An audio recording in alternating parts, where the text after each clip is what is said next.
Hi అండి, welcome to my channel. నేనైతే ఈ సారీ మీషోలో బుక్ చేశాను.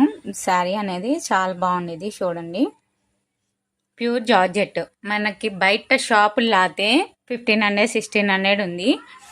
ఇక్కడ అయితే మనకి చాలా రీజనబుల్ ప్రైజెస్లో దొరుకుతుంది. ఒక్కసారి చూడండి, క్వాలిటీ కూడా చాలా బాగుంది. Parrot green. ఒక కస్టమర్ బుక్ చేసి స్టిచ్చింగ్ చేసి పంపిమంది. నేనైతే మీషోలో బుక్ చేశాను. ఇది ఓపెన్ చేసి చూస్తే దీంట్లో బ్లౌజ్ రాలేదండి. మరి మిస్ అయిందో ఏమో, నాకేం అర్థం కాలేదు. కొలిస్తే 5 మీటర్సే ఉంది. బట్ మీరు రాంగ్లే చూసుకోండి. నాకు వచ్చి కూడా 5 days అయింది. నేను ఇప్పుడు ఓపెన్ చేశాను. అదే ఎమ్మటే అయితే రిటర్న్ పెట్టుకోవడానికి ఉండిద్ది. ఇప్పుడు టైం చూస్తే ఆల్రెడీ రిటర్న్కి ఉంది ఎక్స్చేంజ్. మళ్ళీ నేను పెట్టేశాను ఎమ్మటే. క్వాలిటీ అయితే సూపర్గా ఉండిద్ది. ఆల్రెడీ నేను ఇలాంటిది ఒకటి కట్టుకున్నాను, మీరు చూసారా లేదా? అది నేను 2 years బ్యాక్ తీసుకున్నా మీషోలోనే. అది ash colour and pink border వస్తుంది. ఇది సేమ్ ఒకే కలర్, నాదే కాంట్రాస్ట్ వస్తుంది. బ్లౌజ్ కూడా కాంట్రాస్ట్. నచ్చితే లైక్ చేయండి.